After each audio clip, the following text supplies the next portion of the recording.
chilling, you know. The place looks nice. Thank you. ¿Qué pasó, ma? Okay. I told you just like, I'm gonna stay right here, huh? I know, she loves the attention, man. I love giving the attention. It's funny because whenever like my dad and my mom kiss in front of her, she gets like, she barks at them. She gets really jealous. Really? Yeah. Hi, Amy. She's like, I like her. She can come over. She can come over whenever. As long as she just pets me. Okay, boss. Oh, it's so nice. These are really nice. Thank you. I want one of these. I'm actually looking into apartments, actually. They're they're really good rates in like Midtown Phoenix. Like That's what I was thinking too, yeah. Thank you, man. I know. Here, you Yeah, don't worry.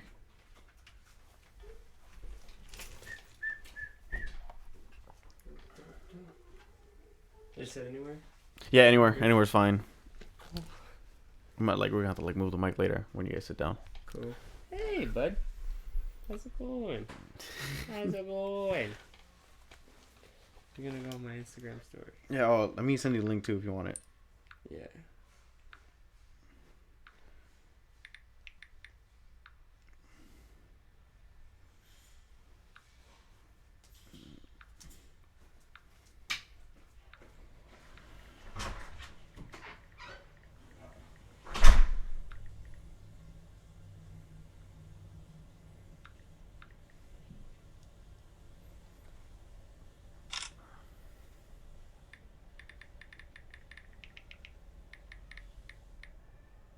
That's my cat upstairs. I don't know if you can hear her. Yeah, meowing. Yeah. Oh my god, that's funny as fuck. She's like a really typical cat. Like she just meows. Then once I open the door, she attacks me, and I'm like, is that what She's you like, want? nah. Yeah, like I would be walking around my house. She'd be hiding under the couch and just That's how Archie is. Archie's like, I feel like he gets so excited. Mm-hmm. And then he just starts biting you because he's like, I'm so excited. I'm so in love with you. Yeah, he just like wants to like love you. Alright, let me close this door real quick. I send you guys the links if you want like close it real quick. I usually give it like 5 minutes so people can get in the chat, but sometimes like people just don't join it around this time. But Oh it's no, fine. you're good. You're good. Gangster. There you go, that coffee.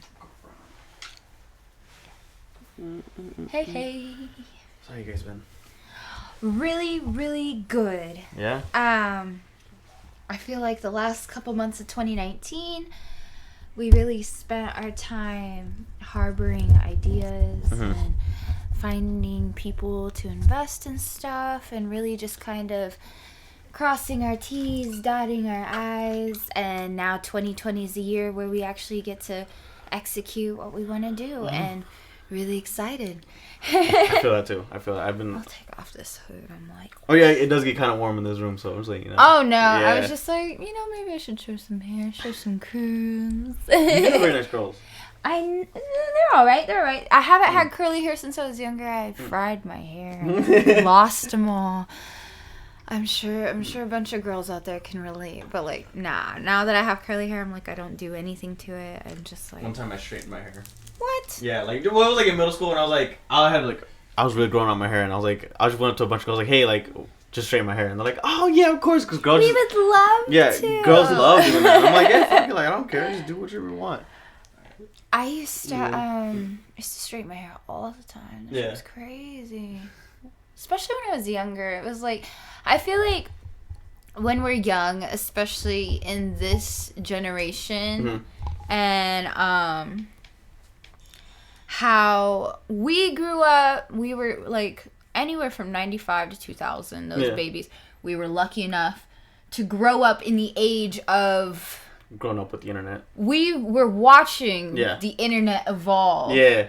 Kids that are born now don't get to see that, and I feel like that's why as the younger the generations are, so I would say like kids that are in high school right now, they take advantage of the fact that they have something that can provide them with so much information and knowledge, and they just use it for TikTok videos. Yeah, I mean like and booty pics. yeah, I feel like there's definitely more than that. But once you kind of see through that bullshit, because I don't really follow those accounts, like I follow memes here and there. But like once I see a girl's like, oh, are they putting their butt because they're thick or they're they want to be like, hi, I'm a bad bitch, or like, hey, like beauty is art, because I see a lot of girls do that stuff, Yeah, I feel like that's where it really blurs the line. Where you're just like, okay, is this art or is this pornography? Mm-hmm. There's a difference between tasteful art showing off a woman's beauty and just like straight up just being naked. Like just like just being naked online is not just art. Like you can tastefully do like you wear like lingerie shoots or different things like that are more showing, or even nude shoots that are tasteful. But there are I just feel like there's a lot of accounts nowadays, a lot of people on social media that say that they're like artists or that they're like this is art, whatever, but in reality it really is just them trying to make money off of a quick little me getting naked. Now some people, it's not everyone, but there's a lot of people because you can take advantage of the internet. There are women that choose to do that as their profession for whatever their reasons are, but like they can still be an artist and do that. But my thing is, if you're going to brand yourself a certain way, my advice is to just stay consistent with how you brand yourself. Because if you decide to make that your job, if you want to keep that professional, then you dedicate an account to that. You dedicate you dedicate an account to your art. You separate that. There's people that don't know how to separate their lives from their art. And that sounds crazy. Like, how is it about me and how I create? And if I have to separate the two things, and it's quite simple because there are so many aspects to art, and creation is 95% of the battle, but that's 5% that isn't is so important because that is your work ethic. That is how you handle your business. And if you decide to get naked and that is your business, and you love your body, I fuck with you. Do your thing.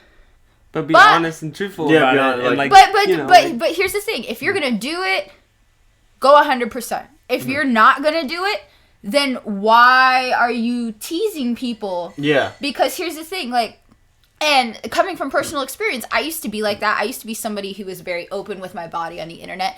And the more I realized that it was a bunch of bullshit, I kind of just withdrew from that. And because I wasn't 100% in. And you don't always attract the right attention either. Like sometimes dudes are like, are you Absolutely not. I had stalkers. There were people like sending me death threats. Like people are crazy. That's why I say if you're gonna do it, go 100% in because now that's your business. You're not like, I'm kind of a model. I'm kind of a OnlyFans is beautiful for the women that know what they're doing and know how to run a business because they're making bank. The girls that are just starting out, I feel like if you're going to go into a business like that, you really need to do your research beforehand and really need to take care of your mental and emotional before you do that because you dive into something that's super raw because a lot of people see nudity as this intimate experience that you get to have with another person, and you are opening up that experience to multiple people at the same time. Like, if that's what you choose to do, you got to protect yourself in all manners. Have you seen that YouTube, or have you heard that YouTube channel Jubilee? Yes. You ever seen the porn star video? Yes. Yeah, like that like every time I think of like girls who do OnlyFans, I think of that video because like a lot of them had like family just disown them, they hated them.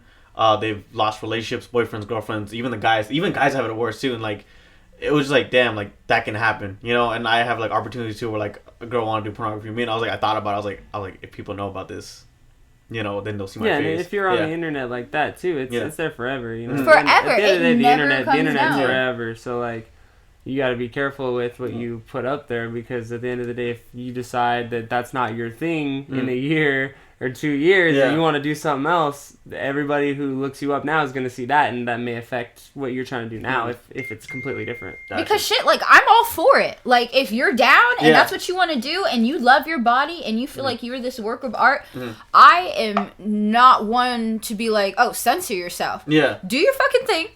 Just protect yourself and... That was just a bag falling. Yeah. Just respect yourself and respect other artists while you decide to do what you do, because there's a lot of women trying to do like Suicide Girls, which is modeling. It's not like OnlyFans. I feel like there's so many different subcategories of this. We could go on for days. It's just... Yeah, ladies, if you're watching this, please, please, please protect yourself. Take care of yourself. Don't do anything without protection or having someone there to protect you if you are not already going to the gym and you're ready to just bop, bop, bop. I always tell everyone to go hit the gym just because, like, well, one, I'm kind of a fitness guy. That's because, like, I remember, like, back in high school, I was an athletic, and I was, like, once after high school, I just, like, kind of stopped doing sports, and I got lazy. I feel that. And then, like, once I hit the gym, one time I was like, I was really out of shape. I was like, I feel so ashamed of myself. Like, it's just, it's like, it's a thing that happens. Like, once you're in shape, you don't want to go back to being out of shape, you know? Yeah, I feel that. I just got back into the gym recently, and I'm like, you know what? I forgot how much I love this. Because I used to be in sports in high school, and I used to just like work out, 6 days a week, 3 times a day, because it'd be like in the morning, and then I'd have a gym class in the middle of the day, and then we'd have practice for 3 hours after school. Yeah, I got water. I can get you some. Thank you. Being out of shape sucks. You want water too? Sure. Yeah. Hola, gangsters. And we are back. Coming to you live from the Scrappy Cave. Scrappy Flako.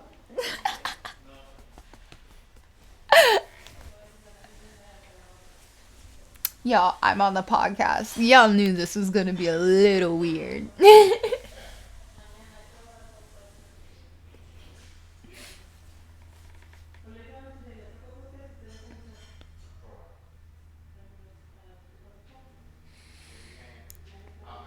Mario Kart. I love Mario Kart. Thanks, bud. Not a problem. You're the best. Thank you all. It's all good. I like that you guys use like solo cups instead of like bottles. Yeah. Well, it's because, like, I don't want to give my mom any more dishes to wash. Because I always feel guilty of just, like, giving her that dish when she's still cleaning. Hey, I'm doing a podcast right now. I'll call you back. I love your hair. Okay, I love you. Bye. That's my sister. I love her. She's interesting. She shouldn't be dyeing her hair, but whatever. She'll never listen to me. I always want to do that, actually. Just dye your hair? Yeah, a different color. But, like, I know it's fine the way it is. I'm just like, I just want to do something. I know how to dye hair. Really? You want me to dye it? Maybe. Can we do it on a podcast? No, we cannot. Maybe another day, though. We'll probably make into a video. If you guys want to see a video... Give a 10 likes, 10 likes? Yeah, you can only like once. True. Share it. Tell your friends to like it. Do that. And then we will probably dye it on a video. What color, though? I really don't know. Like frosted tips or some shit. I don't know. Like frosted white. tips? Yeah, white tips or something. I don't know. White tips? Yeah. That'll take a couple sessions. That's Well, white is so hard to get. I mean, well, it's because, like, again, like, I know my mom. She's, like, very just, like, you get tattoos, you're out of the house. I'm like, gotcha, so I'll do it after I get out the house. There you go, there you go. So, like, that's why I'm waiting. You're just going to show up to, like, a family dinner and they're going to be like... Yeah, I'm going to be like, just, the whole sleeve, everything, just, like, have all that on me. They're going to be like, oh, hey. Yeah, well, it's because my brother has tattoos, too. And, they're like, every time I do something bad, like, last night I went out drinking, my mom was like, why the fuck you go get drunk? I'm like, first of all, I'm 21. I'm grown. I'm grown now. Second, I took Ubers, so, like, I didn't drive. There you go. Yeah, as long as you're responsible, that's what matters. And she's like, what? Like, wow, you're freaking out over, like, the dumbest thing. I'm 21 now. Like, you should, like, this is what happens when I get older.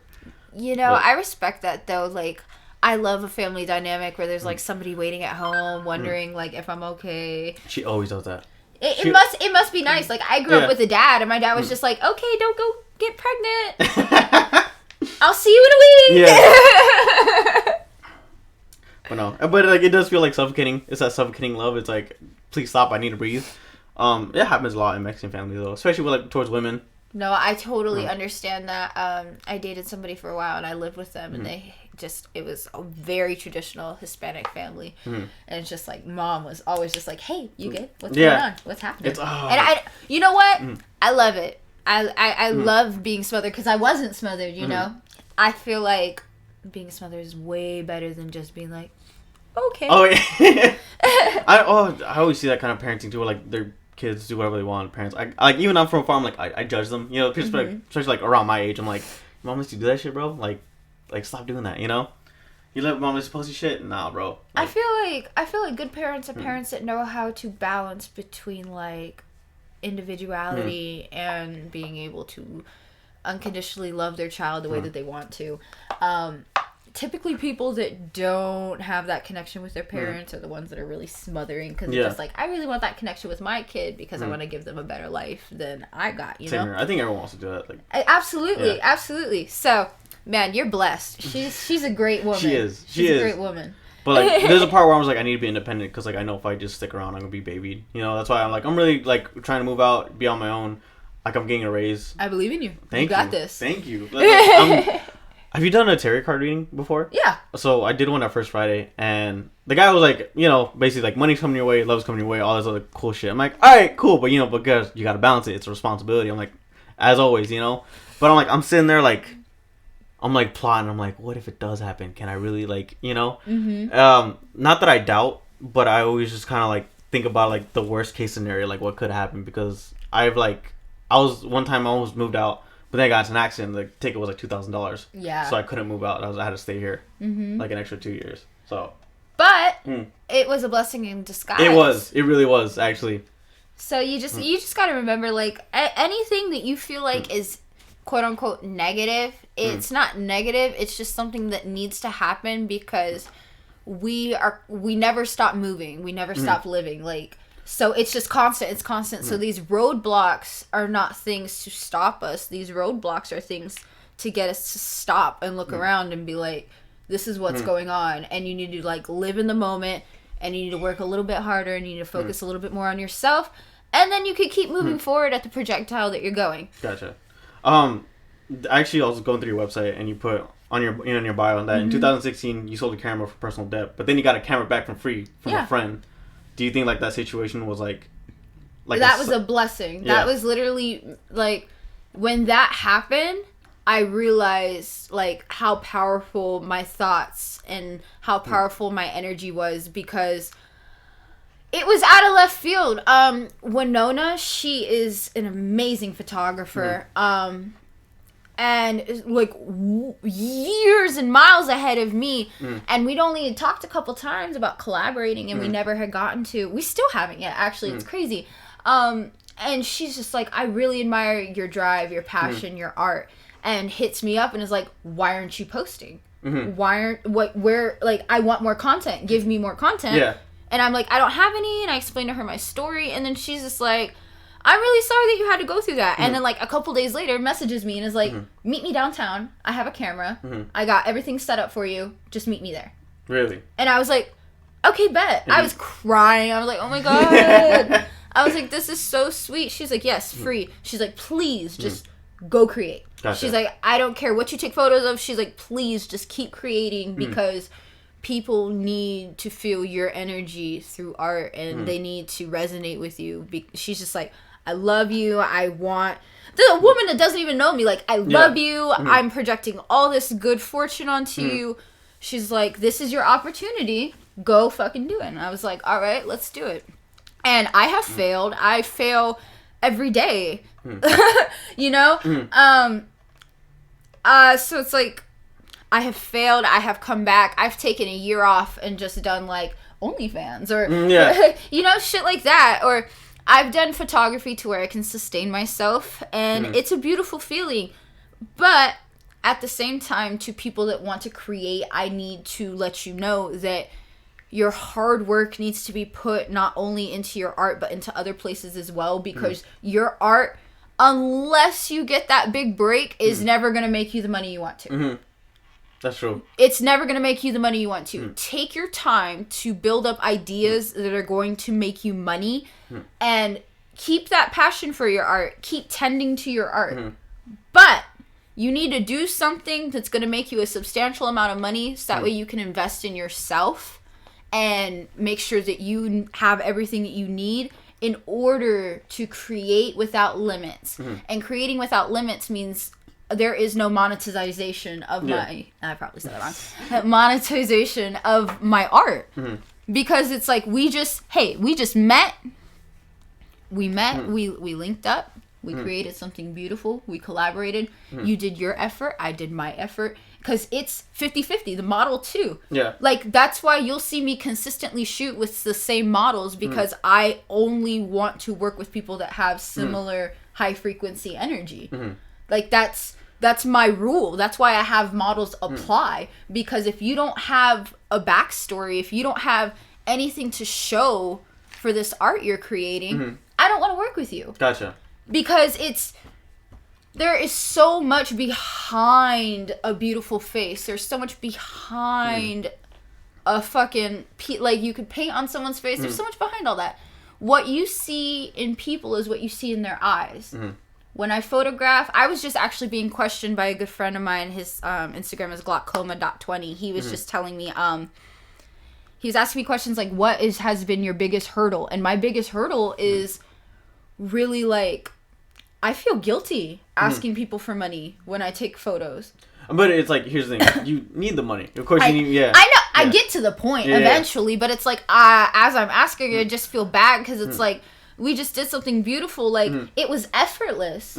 It made me happy. It released serotonin. It made me feel good. Like... And money is a beautiful thing, and it helps me survive. But money doesn't make me feel good. I understand that. Yeah. That's why, like, I'd rather get this studio apartment than to live in a big house, because I tell people that all the time. I could live in a room this big for the rest of my life with a couple cats, a fridge, and some food, and a computer and my camera. You know, like. It's not what you got. It's just how you use what you got in order to obtain new things. And shedding, like how you would have a yard sale. You have a bunch of old stuff. Yeah. And you want to give it away. I feel like you should do the same thing every couple of months or so with who you are and shed those bad qualities. Like, you're not going to be able to shake it right away. But it's just like, okay, I'm controlling. Yeah, that's It's good to admit your toxic traits. Absolutely. Because shortly after high school, a friend of mine took my girl. You know, but that's because I was a bad boyfriend. You know, like he even said, like, dude, you were slacking. I was like, you know, that's right. But what he did was kind of fucked up too. Like, you know, he took my girl. But at the same time, I was like, yeah, but I really did fuck up. Like, she left me. That's why, like, I was a bad boyfriend. You know. Yeah. So, in that part, that actually kind of started my whole self-improvement journey. Because ever since then, like, I've been, like, less of a dick. I've been, like, less, you know, like, doing, you know, just doing dumb shit. And lately, too, like, I used to go on Tinder a lot. Just to hook up. Like, dude, I feel. Yeah, I wouldn't, like, I just really wouldn't fucking care. But, like, talking to my friends, like, they shame me on it. Like, oh, so what? You get pussy. Who gives a fuck, dude? I'm like... Right. And I'm like, you know what? You're cool, bro. Like, that's why I hang out with you. Because why you judge me on the things I do? You call me on my shit. And then I'm like, yeah, you're right. That's not cool. I should stop doing this. So, like, lately, I just have been, like, very, just, like, to myself. Yeah, just take care of yourself. Because, like... I went through that too.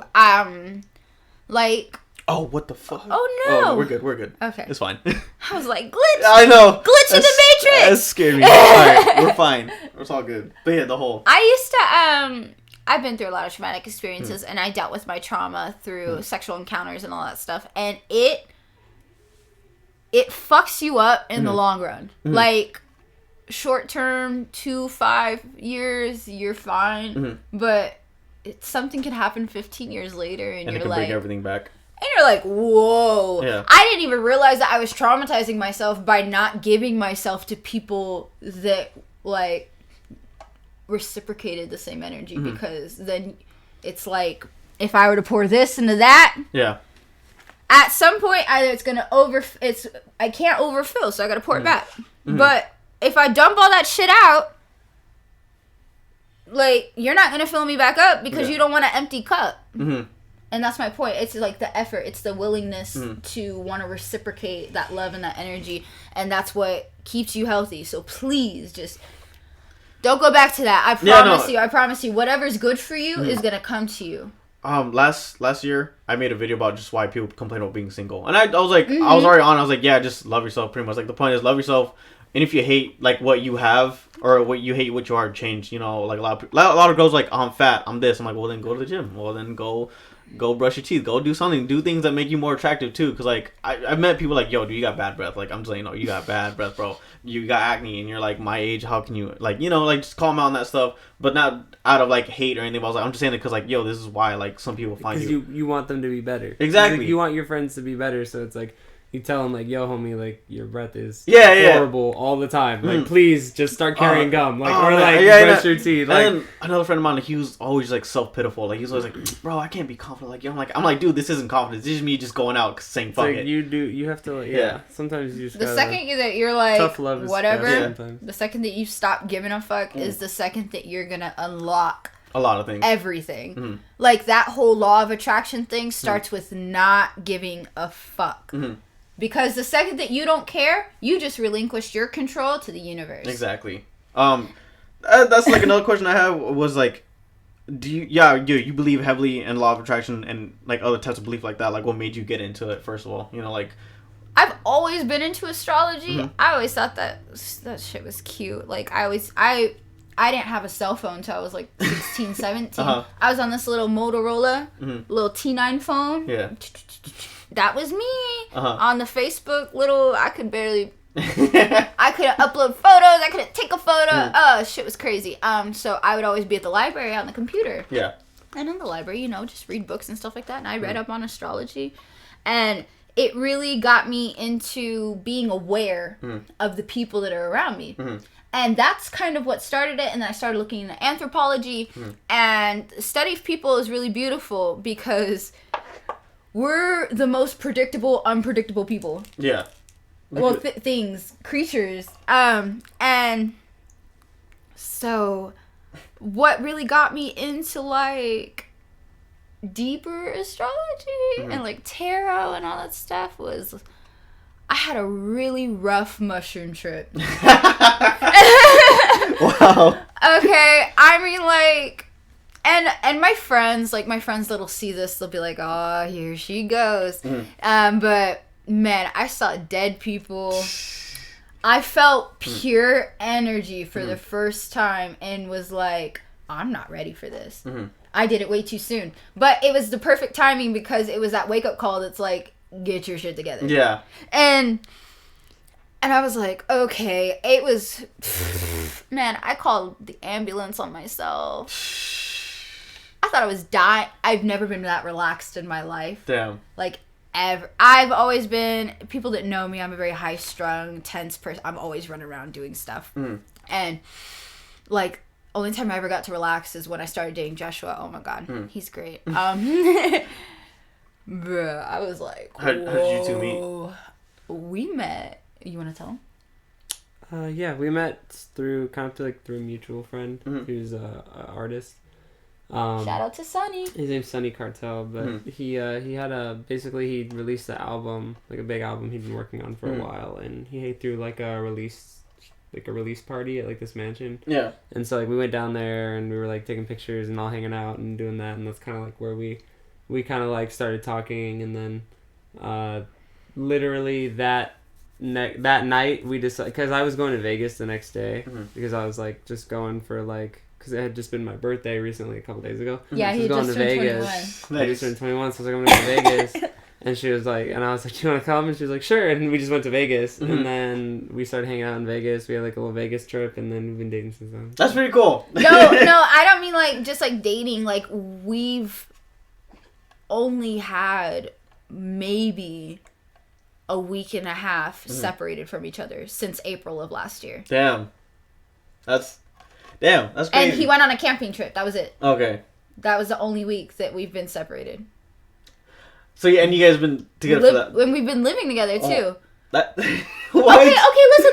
Yeah, no. So when we first started dating, like he lived like 25 minutes away from me, and he's all like, "You're self-sufficient. You're smart. You're gonna make money. You're gonna be successful. I fuck with you. I believe in you.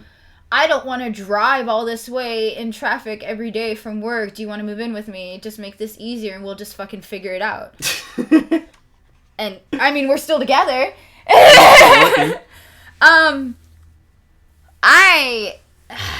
Building a relationship from nothing is really easy with Joshua. Yeah. He makes it really easy to be myself. He makes it really easy to express myself. I never feel afraid to talk to him. I never feel afraid, period. Like, I feel safe. And I've never, like, anybody that knows me, like, I've been homeless, like, I've been abused my entire life, like, I've never felt safe. Yeah. Ever. Until I met Joshua. And I was like, this is what's gonna work for me. And it's not a fairy tale thing. I fucking lose my shit all the time. Like, I hate him half the time. I swear, I'm screaming and yelling and like, fuck you, and I hate you, and it's just like, I can't do anything because I love you. I'm gonna go in the living room and chill the fuck out, you know? But it's like, that is so worth it. If you're in something that is non-toxic, but like, we're very critical of each other. It's constant, like, what are you doing to make yourself better? Which is cool, because I had a toxic boyfriend that was just like, you're not doing this, you're not this, you're not that. But when it improved, he was 2 years younger than me. He was an idiot. It feels so good to have someone like, actually have someone have your back. Yeah.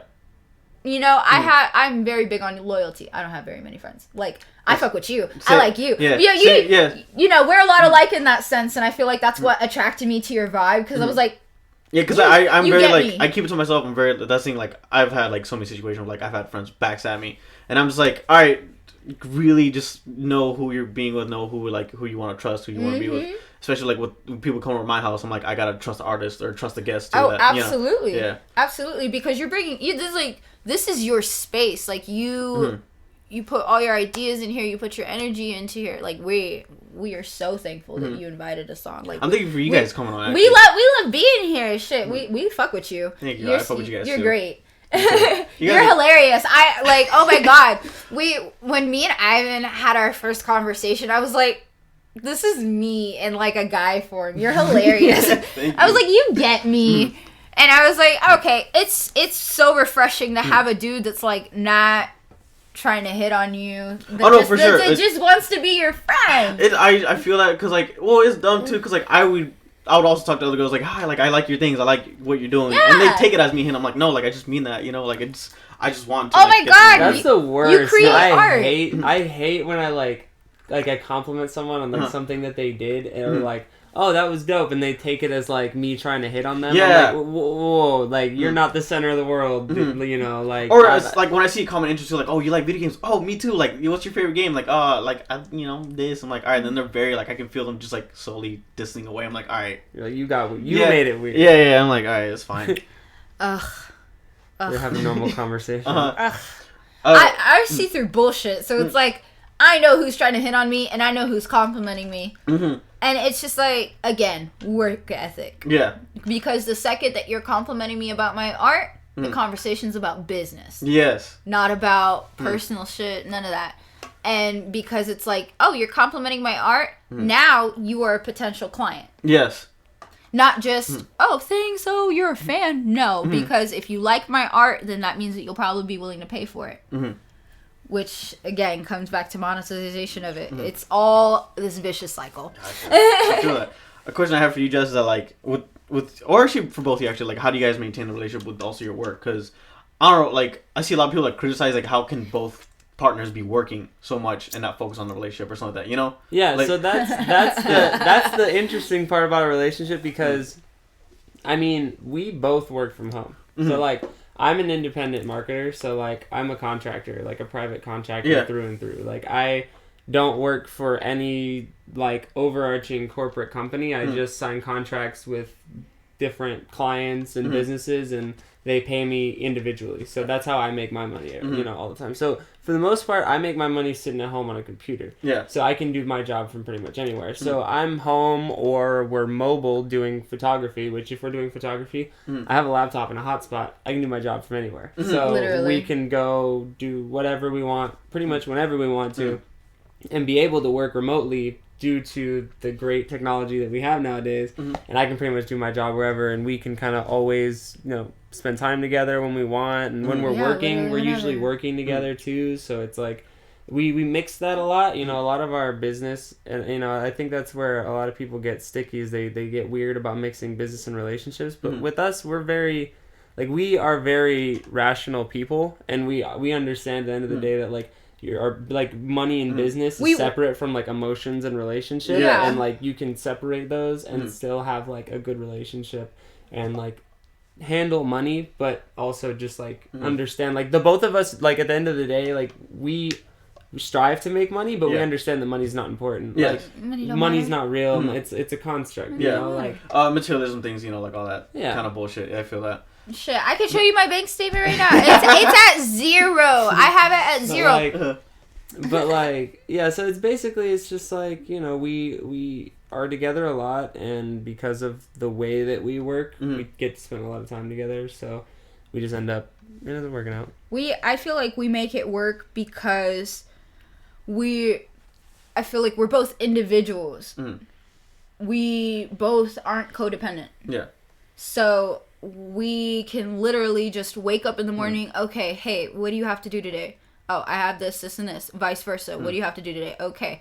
All right. Well, we have this at the same time. Can you move this? I'm always the one that's flexible, because it's like, I understand his business meetings are usually like set in stone. Yeah. So it's like, okay, yeah, maybe I can see if I can move this photo shoot an hour earlier so I can go do that, and then we can go do that. That's you know, it's our calendars are synced, our schedules are synced.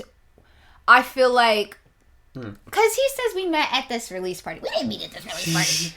That was the first time we actually talked. We met once before for like 10 minutes. If that counts. It wasn't even 10 minutes. It was a couple times before. And the man sold me some skincare. And I gave it to you for free.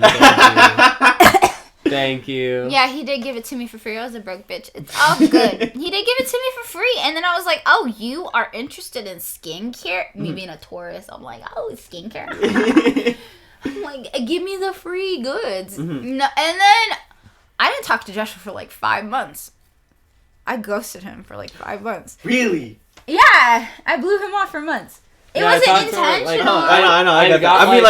I got like her Instagram, and like I like gave her the skincare products, and then we kind of just didn't talk for like a long time, and then we just met at that release party again. So that's why I say that's really when we met, because I mean the first time we like met, we talked for like all of 5 minutes, and then it was yeah, I mean like, I wasn't even initially, like, this sounds so awful, I wasn't even initially attracted to Joshua. I feel like he's a good looking dude, obviously. You're hot. But it wasn't like, I didn't see him like that from the jump, and I feel like that's completely different than any other type of relationship I've tried to start, because all of those relationships have been tried to be started off of lust. Yeah. It's like, oh, I think you're really, really hot. I really want to be with you, instead of like, I really like your qualities and I think that we'd be a good match. Yeah. So I feel like how we make it work is we decided to be in business before we decided to be in a relationship.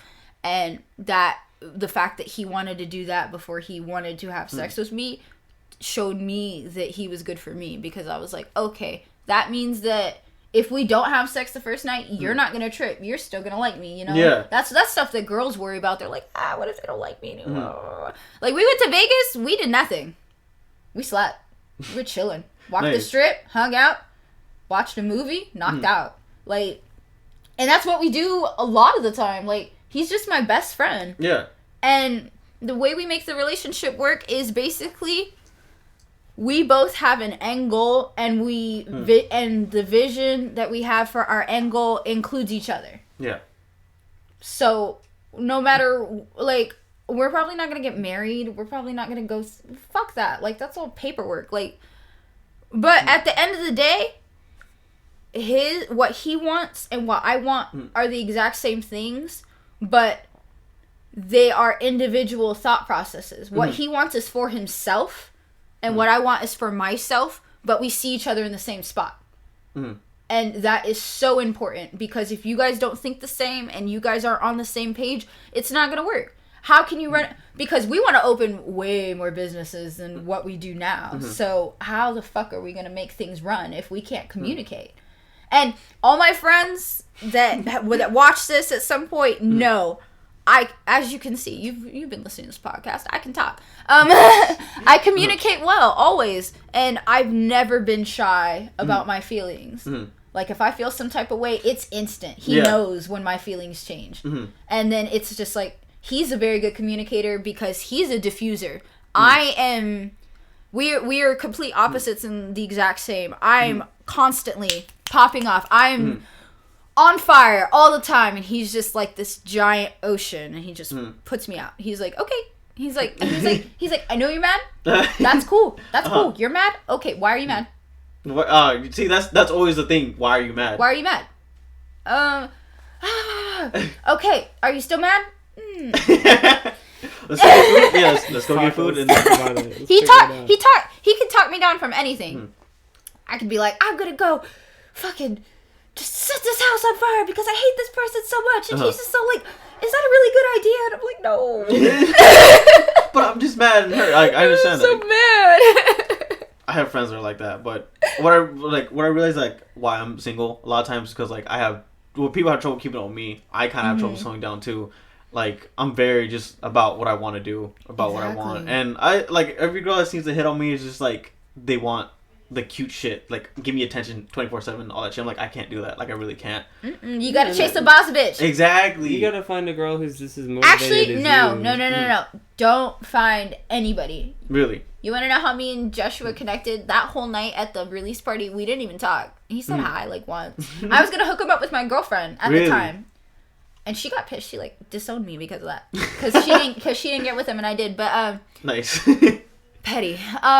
Well, yeah, I feel like part of finding the right person is not wanting so badly and not trying so hard all the time to be out here like, I need to find that person. Yeah. Because if you're out here trying to like making that your priority, that's not what your priority should be. Your priority should be to work on yourself and be successful in your life and build up what build up yourself, and the right person will see that and want that and see that you're focused on the right thing, and then you'll be able to get that right person. But if you're so focused on just, I need somebody else to be happy, and it's like you're just gonna end up with the wrong people. That's another thing too. Like, I feel like I'm way too independent for myself, because I'm really like, man, just me. Like, sometimes, like, even I kind of blow off friends, but like not in a mean way. I just mean like at the end of the day, I do see myself doing this. I don't really see a friend with me. I don't really see like sharing it. I just see like my own, just like throne by myself, which is not a sad thing. I just see like, this is me, because I'm so used to being alone. Absolutely, like, I totally agree. I have two older brothers. There's a big age gap between us. Same with my two older siblings. Yeah, and then like, so, again, when I was a kid, like, I just always hang out by myself, play video games by myself. I had friends at school too, but like, once I'm at home, I'm alone. For like, I'm just in my room or doing something. So for me, it's just like really, like, just weird and unnatural for me to be with someone close to, because like I never really experienced anything like that. So do you deal with dissociation a lot? Basically, pretty much. Because I have trouble with disassociation. I'm not diagnosed with this or anything, but I deal with like dissociative identity disorder. I deal with that a lot. Like to the point where I like look in the mirror and I don't even recognize myself. And I'm like, whoa, like, it's crazy. And that it was literally perfect. I was like, my friends had left me. I was walking from the parking lot. He's walking from the house. And we literally meet in the middle in the courtyard. And we just start talking. And we'll have a really good conversation. And from there, fucking almost a year later, that's what really sparked it. Because it was just like, you have shit to talk about. Yeah. You have goals. You have... My thing is, like, what the most attractive thing for ladies that listen to this ever, the most attractive quality for a woman to have to a man is if you don't need him. Like, you could do this shit all by your fucking self. Like, that is the sexiest quality that you could have, ladies, is that you don't need him, but you, like, just like he made the decision to be with you, you actually made the decision to be with him rather than just being like, yeah, okay, I guess I'll date another guy. Yeah. Like, Jesh was my second relationship ever. I don't date because dudes are full of shit. Like, everybody's full of shit. That comes from sleeping around and getting to know how people act.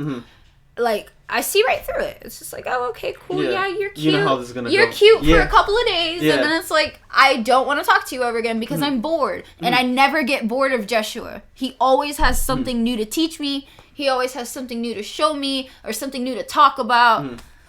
And he gets on my nerves all the time. But he's my... He can only get on my nerves. If he gets on anybody else's nerves, we have a fucking problem.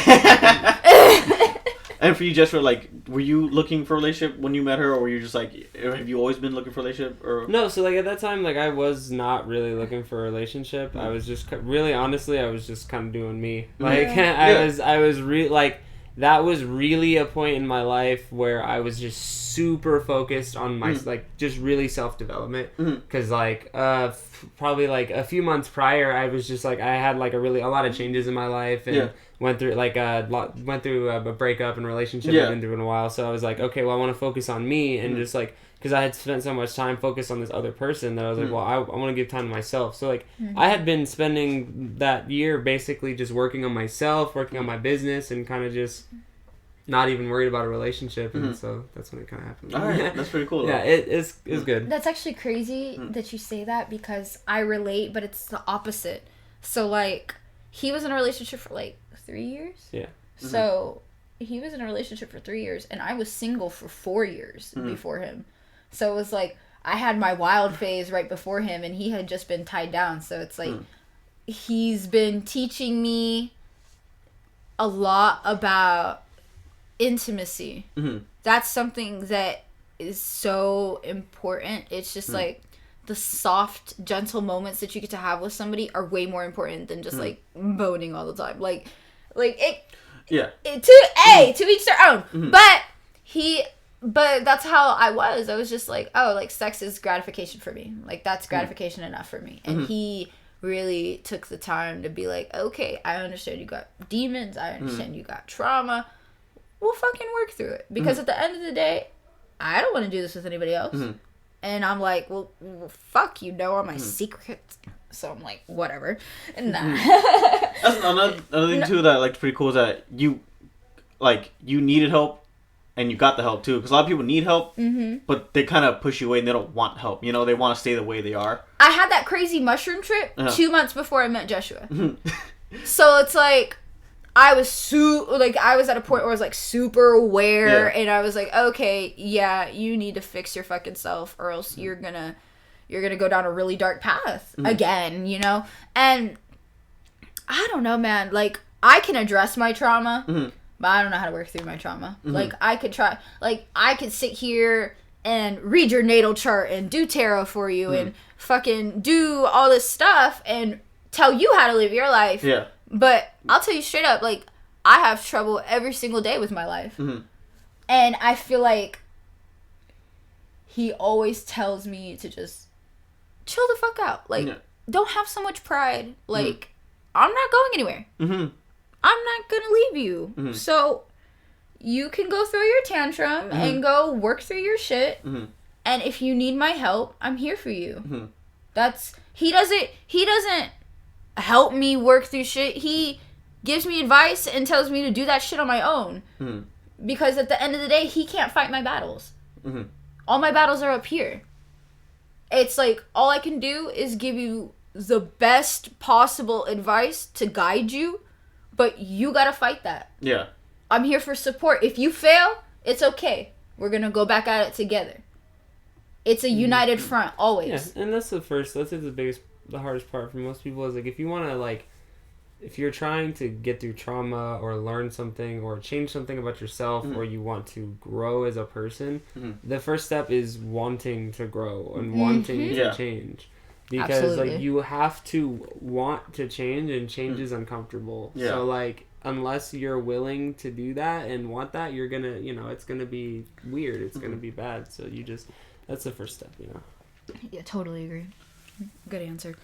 Like we do this all the time. Like last night we did this a lot with our friend Cedric. He's such a good friend of the both of ours, and we were like at a concert, and all night, like we weren't together, like we weren't hanging out by each other. Like I was running around and he was doing his thing, and we'd both run up to Cedric and tell him the exact same thing.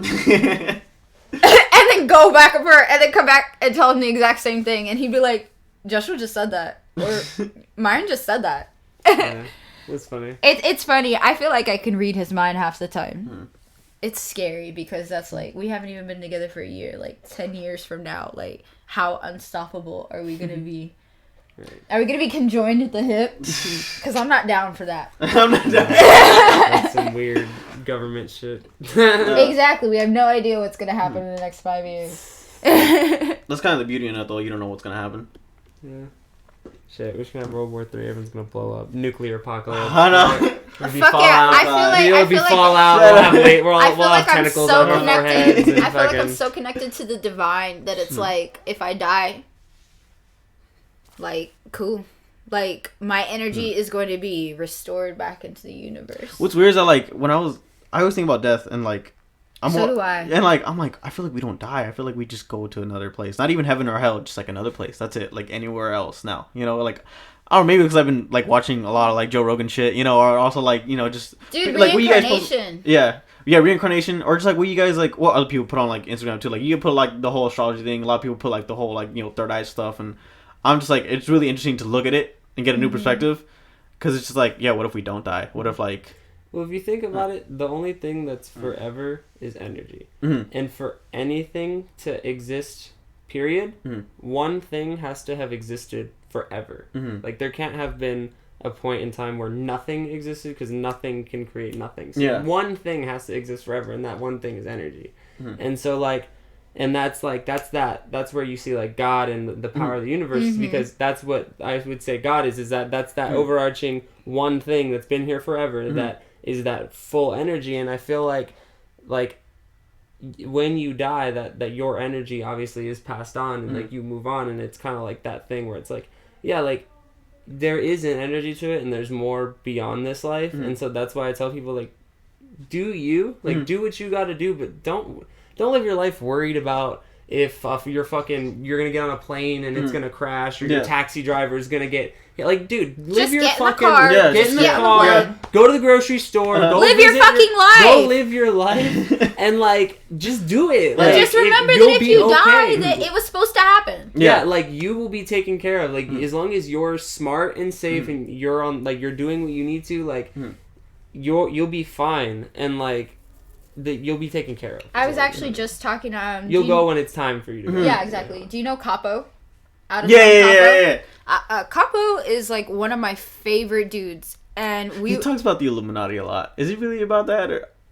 I think you should have Capo on the show. I want to. Like, I mentioned other artists. Calling out Capo. Get on the show. Yeah. No, but I mentioned other artists about, like, hey, being on here. Like, I was talking to Say, we used to talk a little bit because we hung out a couple times. We had, like, some moments. Yeah. And he's a really cool dude. But I was like, I mentioned, like, hey, bro, get on the podcast with me, and he didn't respond. He's a Scorpio too, though, so you gotta understand that he's like... Yeah, and he's very cool. I know how he is. Plus, he's always in a car or on a plane. If he's not on a stage, he's in a car, on a plane, going somewhere. Yeah, he's really busy. He's just, like, really kept to himself. Like, the intimate talks I had with him, it was like, we basically, like, vibed on, like, a lot of situations, how like relationships, like, how we're like, we feel about this way about the girls, or like, we're like, I'm getting tired of this whole hooking up shit. I'm getting tired of it because it leads to nothing. It feels empty.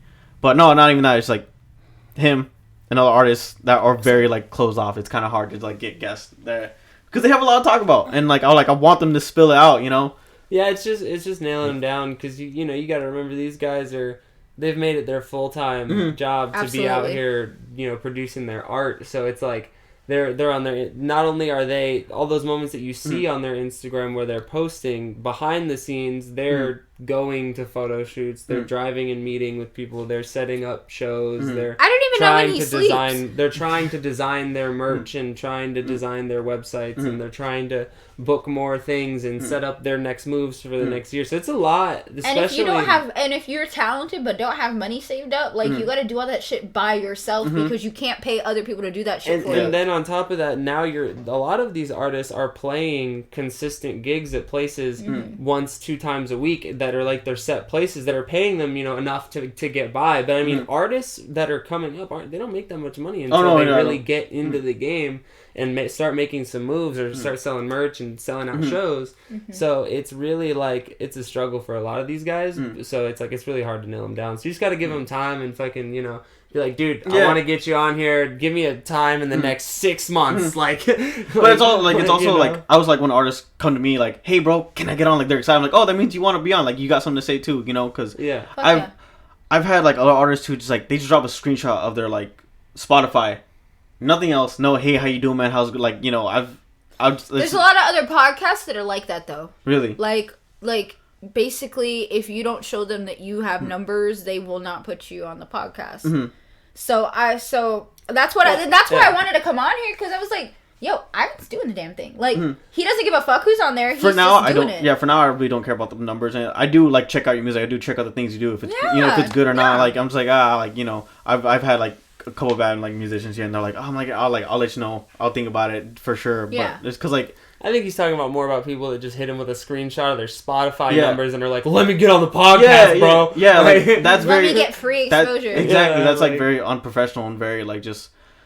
Do you guys have that kind of situation? No, I know exactly what you're talking about. I can't even begin to tell you the amount of DMs that I get from either artists or like people that are just getting into marketing or whatever, and it's so like unprofessionally written and just like, if I were anyone else, I probably would just ignore them, because it's that bad. But it's like, I understand that people like don't have the best social skills sometimes. I'm cool with being like, yo, like, let me cut you some slack. Like, I had a kid hit me up. He literally like he wanted me to represent him as his manager, and he was like a rapper. I literally he messaged me one time on Instagram, and he was like, yo bro, let's set up a meeting, I really like the music that you do. And I was like, bet. And then I was like, bet, let's set up a meeting. And I told him we would meet like that week, and then he sends me, like, he starts sending me like a whole bunch of like videos and stuff, and then all of a sudden he puts me in his bio as his manager before I even had met with him.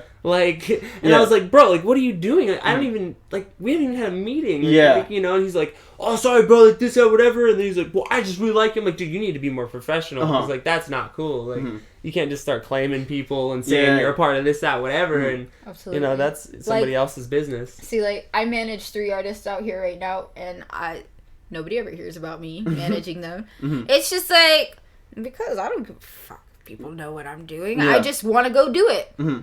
And, like, what I was going to say earlier about Capo was that I told him that if you know exactly where you're going to put your blessings, you will always be blessed. If it's a good place that you're putting them, your intentions always have to be good, and that's how you manifest positive things and blessings. All right, back to this. The whole. And I had to get that out of my mind. I was like, fuck, I gotta talk about that.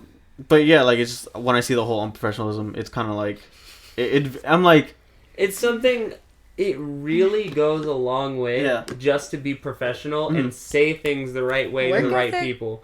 Because you can, if you just say it the right way to the right person, a lot of these people, like, even if you're trying to reach out to even business owners, you're trying to reach out to somebody who's an artist, and you just phrase it correctly and you say it in a like respectful way, a lot of them will take their time to listen to you. Like, and because they see that you took the time to actually write them a well thought out message, you cared about actually talking to them. And that's that tells them that you're not lazy and you're not just seeing them and be like, oh bro, I'm working with you, and then they're sending that to 20 people. I get a lot of spam that's like, check out my stuff, or click here to be featured, whatever. And I'm like, yeah, that's bullshit.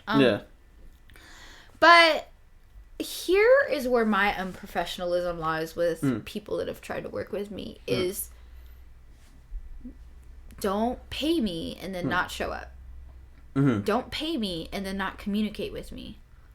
Like don't make me meet you somewhere. Yeah.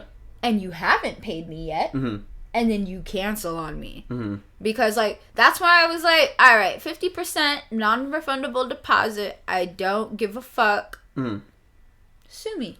Yeah. And that's what Like, like people have to understand too is like independent contractors, people who make their living not under a corporate umbrella, like they're not guaranteed a paycheck. Their paycheck is based on their performance. Yeah. Do I want to eat this month? Do I want to make money? Do I want to go buy a new TV or do whatever I want to do this month? Absolutely. So it's like, you know, it's really all on you. So, you know. Like, for instance, I was going to buy a brand new camera. It was going to be able to make me a bunch of money. And then something came up and I had to relinquish that money. Yeah, and so it's like, that's why and then it's like, okay, well, then it's like, again, we take it back to making the best out of the things you already got. Go ahead. Yeah, but no, what I was going to say was that's why people like us request, like, when you see, like, for photography, 50% deposit up front. Or for marketing, like, I request people pay me half of their, whatever their fee is going to be for the month up front. Because at the end of the day, I'm providing you value. There's both of us have to have equal skin in the game. Yeah. You know? And it's like, I make my money that way, I'm going to make you money, like, let's make money. But, you know.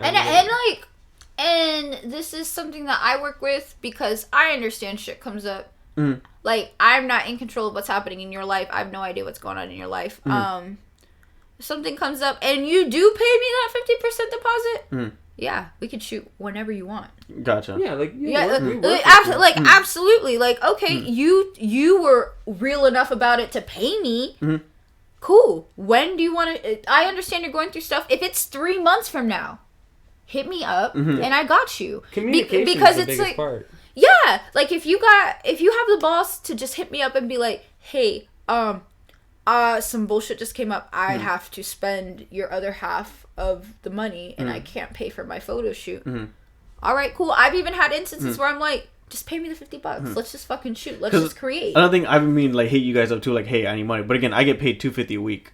Yeah. Yeah, like I'm struggling out here, but I'm gonna get that raise soon, so it's all fine. Hell yeah, boy. So, but yeah, like that's why like I've been meaning to pay other photographers, other artists. Like, like oh no! I don't. You're good. No? You're good. Are you sure? For no, me. but here's with me, you're good. I'm still gonna pay you. Don't worry. I'm still gonna pay you. Pay me in podcast time, or we can. Or I don't know. I just like hanging out with people. I feel like hanging out with people is sometimes payment enough for me. Like, gotcha. You're good quality people. Like, it's hard to find real people. So yes, I got you. Just like, and now you have it on video. So now you got me forever. Thank you. How's it going, Diego? How you doing? Hi, Diego. How you doing the podcast after last night, bro? Yeah, last night I went out to Cobra. Got really. Oh wait, I saw that on your story. Yeah, bro, man, Cobra, they overpour. They have to overpour at Cobra because you get way too fucked up. I did. Cobra. They did like three drinks. I was like, oh man, I'm already getting fucking drunk. Who gets? You're just like, whoa, I am laid out. How you doing? Yeah, but like the reason I'm doing the podcast because I'm a fucking beast. Like, yeah, you're a fucking beast. Never stop working. Exactly. I seriously woke up at like 8. And I was like, I'm gonna just lay here for like 30 you minutes. woke up at 8? I woke up at 8. You're crazy. I woke up at like 10. I was like... I go home at like 2 in the morning. And yeah, but like, I woke up, I was like, I'm not... I can feel a headache. I can feel a hangover. I'm fine though. Like, just watch. Just watch me. Call me at 2 p.m. Oh yeah, I drunk called Diego. Just because I was like... I tweeted like... I was like, drunk calls are coming. And then I messaged him. I was like, hey bro, what's your number? Give it to me, pussy. And I just called him like after the bar, and I was like, "I just fucking love you, dude." That's it. Like I'm that kind of drunk guy. Like, bruh, I'm that kind of any substance person. On any substance, I'm trying to call all my homegirls like, "Bitch, I love you. Yeah. You're so beautiful." Yeah. Oh my god, that's what I put that right there. Give me your number, pussy, and then he just gives it to me. It's like yes. And like, welcome. Yeah, but this is what happens when you're my friend. I'm gonna drunk call you late at night. Or whenever. So I can... That's what happens all the time. But yeah, what were we talking about again? We were talking about unprofessionalism. Oh no, yeah, struggling. And just like... Yeah, just the grind of it. There are so...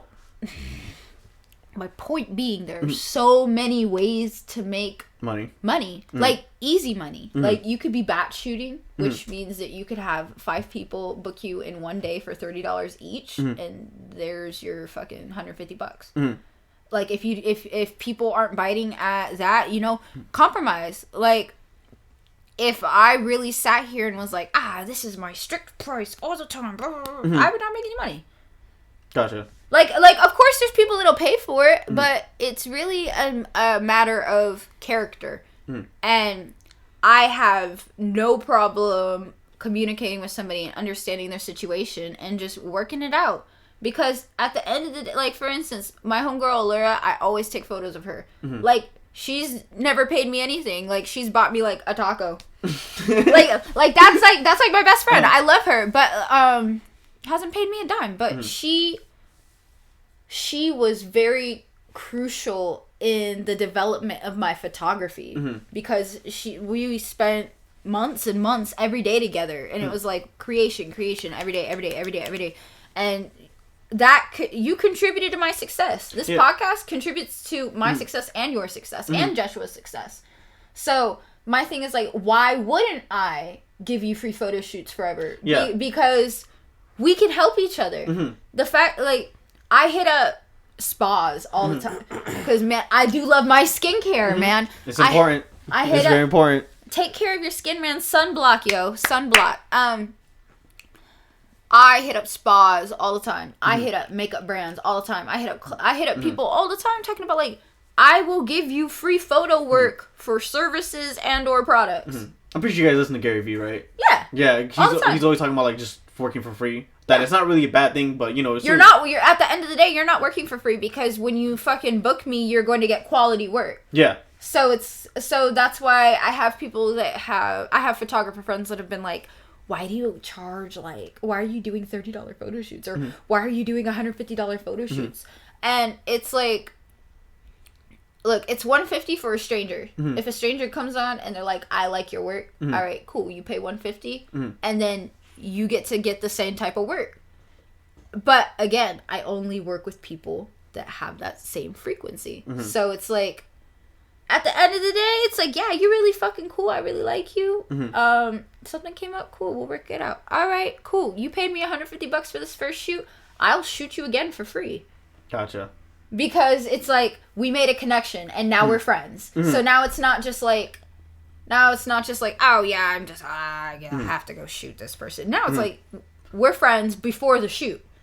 So we're friends before the shoot. We get into the shoot. Our energy already clicks. We create something beautiful. We become friends in real life. Now it's like, okay, I also don't try to make friends with people that don't do shit. Yeah. Like, stop. Like, this is my message. Like, I gotta look straight in the camera for this. I gotta look straight in the camera. This is my message to all of you. Stop looking for broke and unmotivated friends. Angel. Stop. If you have a skill set and you have something that can make money and you have influence, stop hanging out with people that do not benefit you in any kind of way. Like, and it's not to the sense of like, I'm using you, because if you have something that can benefit me and I have something that can benefit you, then there's no fallout. Yeah. There's no negativity there because we're both helping each other. Yeah. And enjoying it while we do it. So I feel like what's good about the Arizona community is that they're so tight knit. They say, but we'll fight for our own. If somebody else from somewhere else, like California, talks shit about an artist here in Arizona, we'll all rally together to talk shit to that person. But how come we don't all rally together to make some fucking money and run up a check? Yeah. Because every artist in Arizona, like, I have shot Sunny, I've shot PK, I've won. I'm about to shoot with Capo. Like, I've shot Pete, I've shot Jalopy, I've shot Profin, I've shot, I've shot artists that are out here. I've worked with a bunch of these artists. It's just that if we were all on more of a united front, we would be making a ton of money. Yeah. Because it's like what we've got working is just, you have no idea. I can't even talk about it. It's gonna be so fucking insane that you're just gonna be like, wow, how'd they do that? Yeah. Another thing too, like whenever like someone says like, hey, what music do you recommend? I actually plug like Pete's music. Like, hey, do you like chill shit? Listen to Pete's shit. Yeah, do you Pete is so talented. He is. So He's talented. very talented. But like, yeah, when it comes to stuff like that, hey, recommend music. Boom, play that shit. Like I'll play my homie's music in front of other like strangers I just met. Like, oh, who is this? Like, oh, that's my homie. Like this is my friend, bro.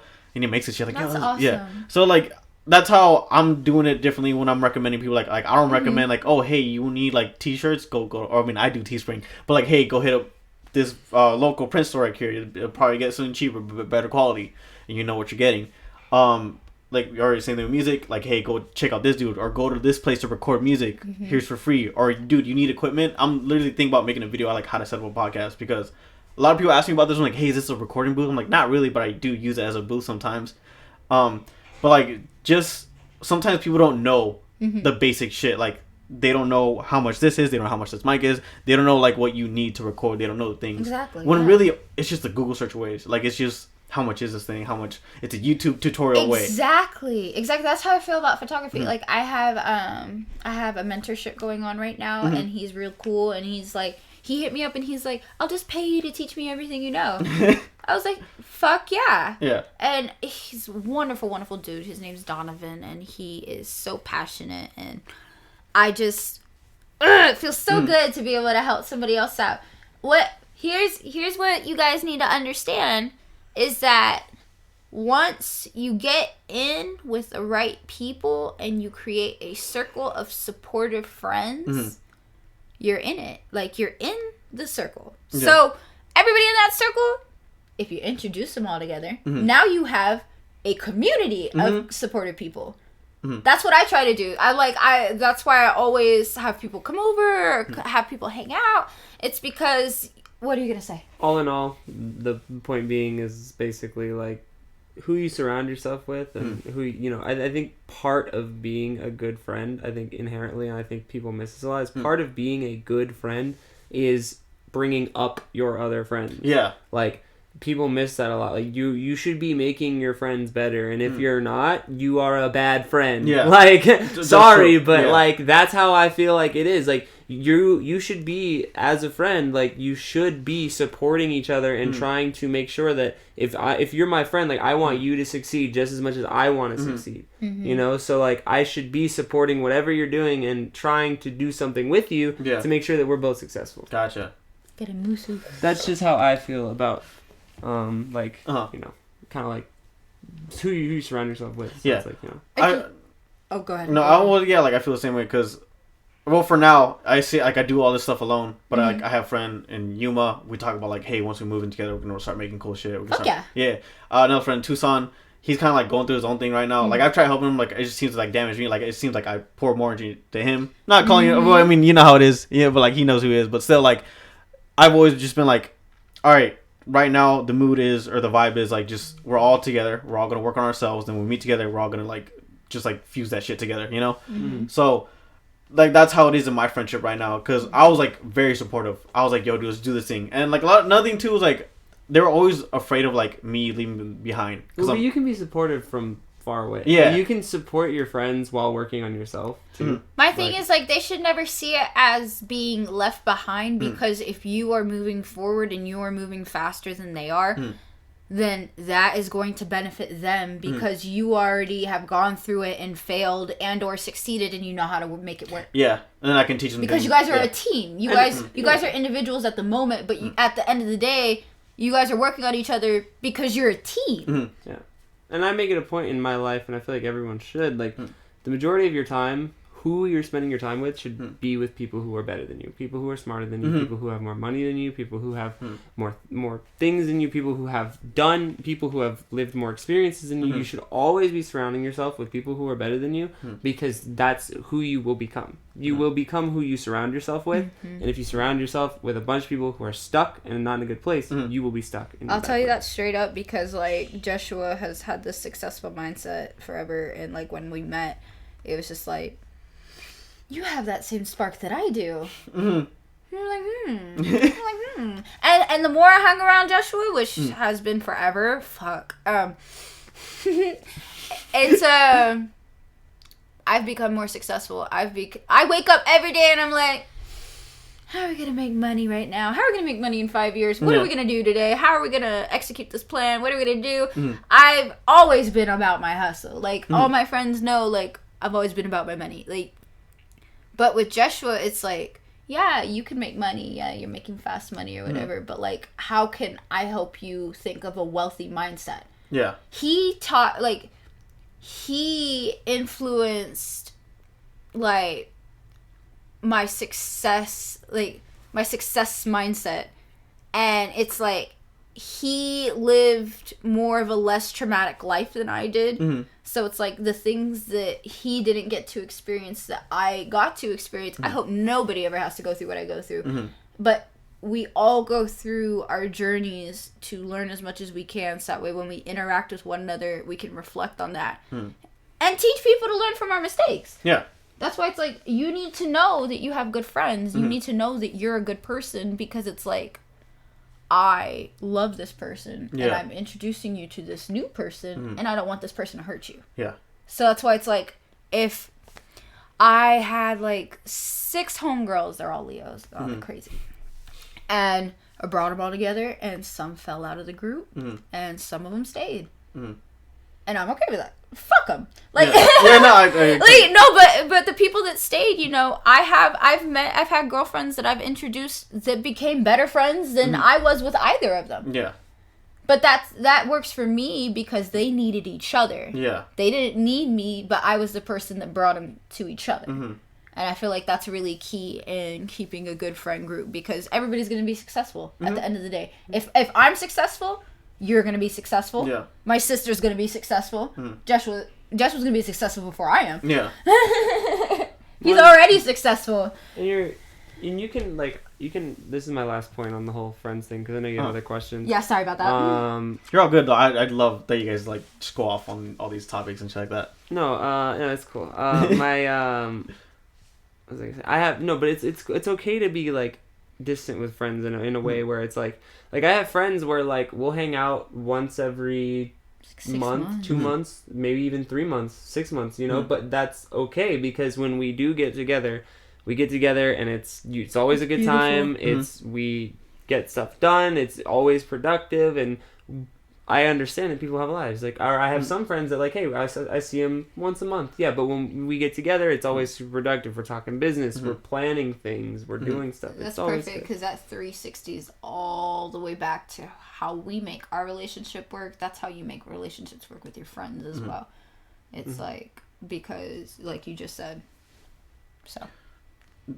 My question is to you guys, like, do you guys like when it comes to texting? Because for me, I just don't text, just because, you know, I like human interaction. I like the whole, just be like, yo, what are you doing right now? If it ain't about the money, I'm not texting you back. I'm gonna call you. That's true. So I am a huge texter. That's the difference. She loves to call people. I hate talking on the phone with anybody. I'll be on the phone with somebody for text hours.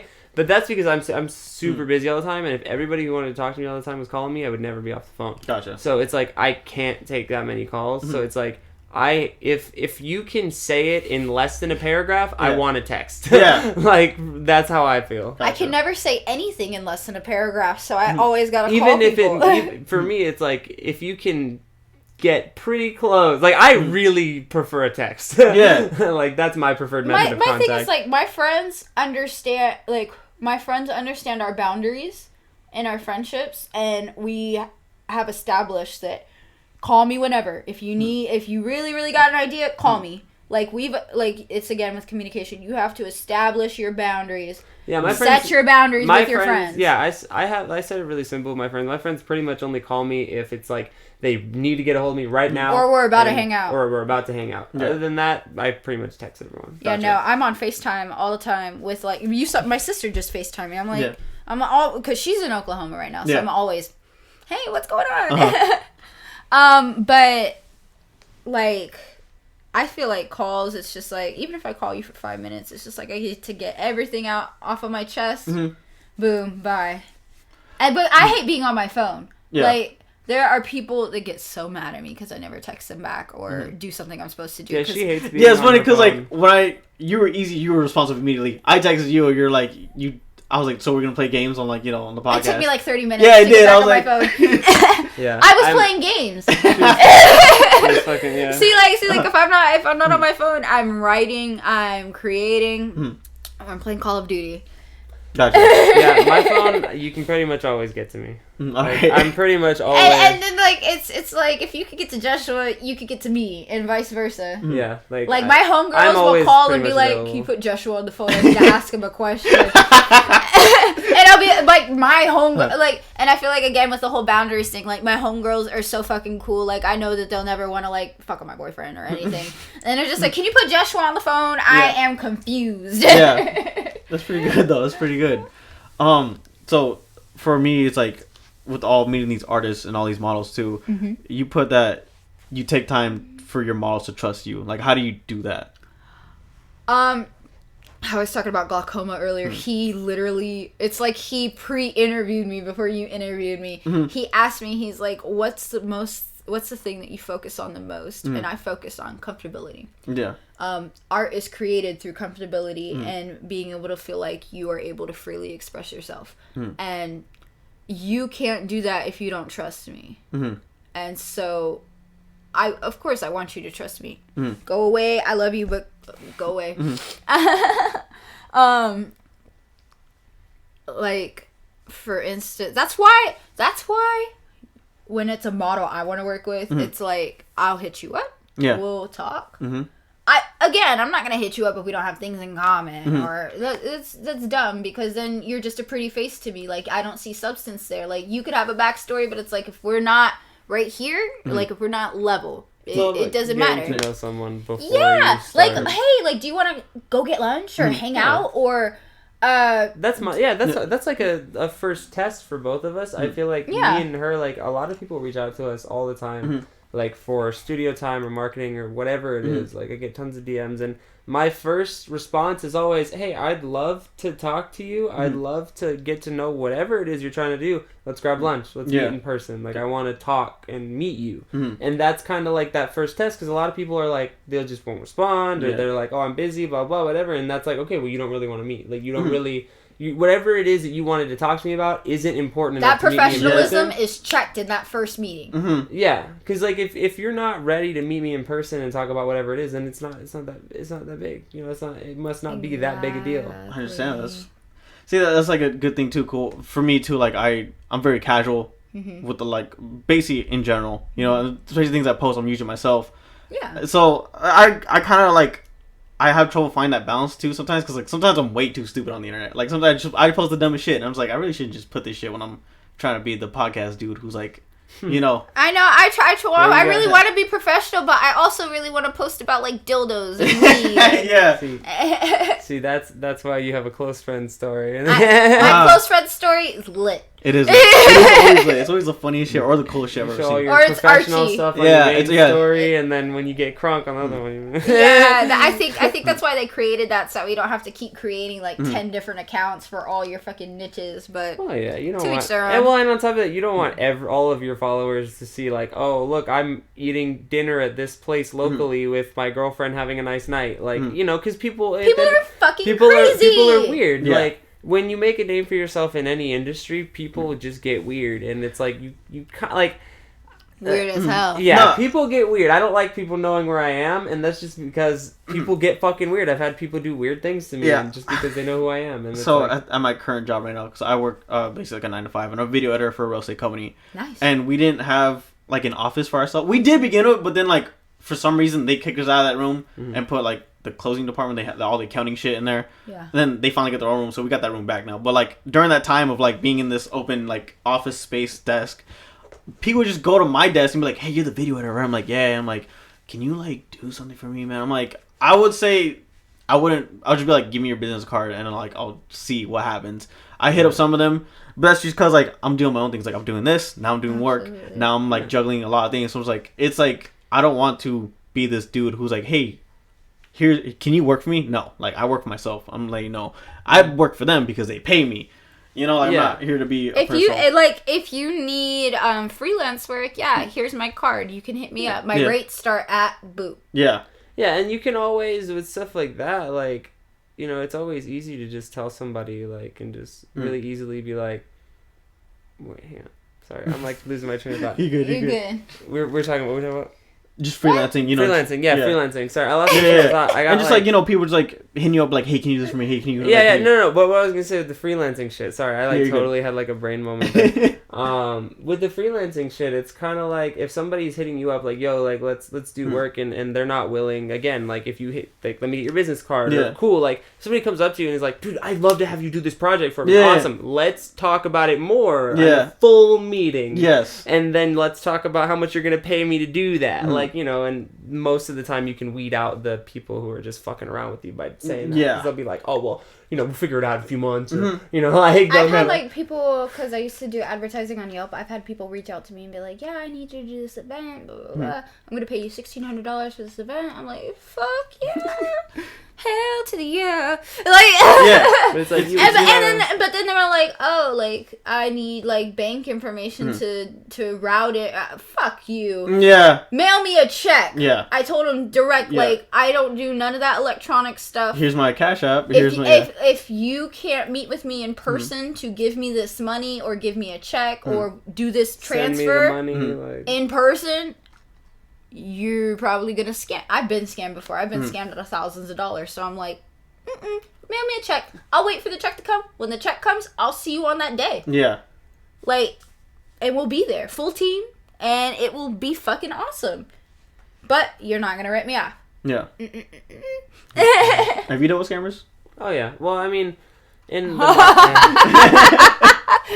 I've dealt with more scammers than you can talk about when I could name. Working in the marketing world, it's online digital marketing, you're going to run into scammers like nobody's business. And so it's like, I mean, especially, you wouldn't even think, like, it gets much worse than just, like, dudes in India trying to steal your routing number and shit. Like, fuck. There's white-collar corporate companies out here that are worth billions of dollars that are just straight up taking your money. Like, I've had people try, like, they'll, oh my god, like, there's companies that will buy, like, just horrible products from China, lie about all their ingredients, then fucking create this, because they have all this money, right? They'll create a big old great looking website for this shitty ass product, and then they'll throw like $1 million in 1 month at marketing at it just to, like, fucking try to sell as much as possible. And sometimes they can make it work. It 8 out of 10 times it doesn't work and they lose a bunch of money, but that 2 out of 10 times